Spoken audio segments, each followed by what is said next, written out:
یہاں تک تو آپ پہنچ گئے، ایک سٹیپ اور آگے اٹھا لیں تو ساری بات آپ کو سمجھ میں آ جائے گی۔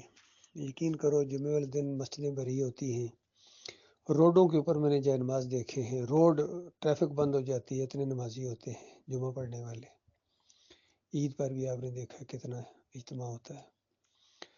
تو یہ اعمال کی تو معاملہ ہے، اصل مسئلہ جو ہے نا وہ عقیدہ خراب ہے۔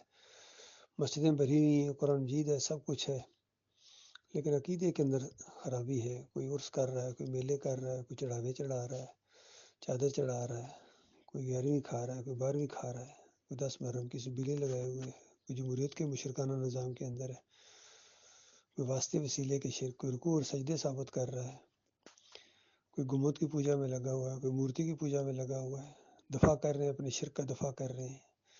مولوی صاحب کی پوجا ہو رہی ہے، پیر صاحب کی پوجا ہو رہی ہے۔ اصل مسئلہ یہ ہے، یہ مسئلہ ہے۔ باقی اس طرح یہ آپ نے لائنیں دکھائی ہیں، اگر یہ سارے کے سارے مسجدوں میں چلے جائیں اور عقیدہ یہ رکھیں، یا علی مدد، یا رسول اللہ مدد، یا غوث المدد، اسی مسجد میں ایک طرف یا اللہ لکھا ہوا ہے، بالکل برابر میں یا رسول اللہ، تو بتائیے اسی مسجدوں میں 11ویں کھا رہے ہیں، کوئی 12ویں کھا رہے ہیں، بتاؤ اس مسجد کو بھر دینے سے آپ کو کیا ملے گا؟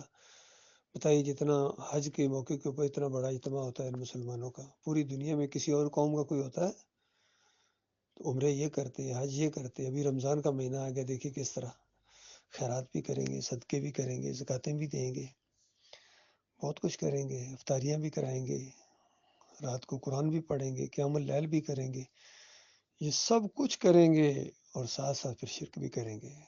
روزے رکھنے کے بعد آخری دن دعا مانگیں گے، یا اللہ یہ جو تراویحیں پڑھی ہیں، یہ روزے رکھے ہیں، یہ اپنے حبیب کے صدقے، پنجتن پاک کے صدقے قبول فرما۔ بتائیے ایسی دعائیں، ایسے روزے، ایسے عمرے حج ان کے منہ کے اوپر نہیں مالک نہیں مارے گا؟ کیونکہ شرک کے ساتھ کوئی عمل اللہ قبول نہیں کرتا ہے۔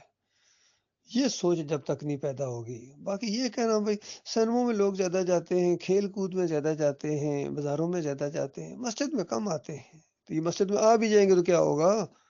یہ نقطہ ہے، یہ مسئلہ ہے آج۔ یہ مسئلہ نہیں ہے کہ کچھ لوگ ہیں روزے نہیں رکھتے ہیں، کچھ لوگ ہیں نمازیں نہیں پڑھتے ہیں، یہ مسئلہ نہیں ہے۔ مسئلہ یہ ہے کہ روزے بھی رکھتے ہیں، نمازیں بھی پڑھتے ہیں، ساتھ ساتھ شرک بھی کرتے ہیں، 11ویں بھی کھاتے ہیں، 12ویں کا کیک کاٹتے ہیں، محرم کی سبیلے لگاتے ہیں، تعویذ پہنا ہوا، حضرت صاحب نے روزہ بھی رکھا ہوا اور تعویذ بھی پہنا ہوا ہے، روزہ بھی رکھا ہوا اور جناب یہ ابھی ووٹ دے کے آیا حضرت صاحب، مشرکانہ نظام کی تقویت دے کے آیا ہے، 11ویں کھا کے آیا ہے۔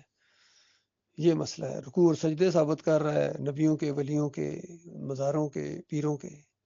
یہ مسئلہ ہے حضرت جی، یہ مسئلہ جب تک نہیں سمجھو گے تمہارا کوئی مسئلہ حل ہونے والا نہیں ہے۔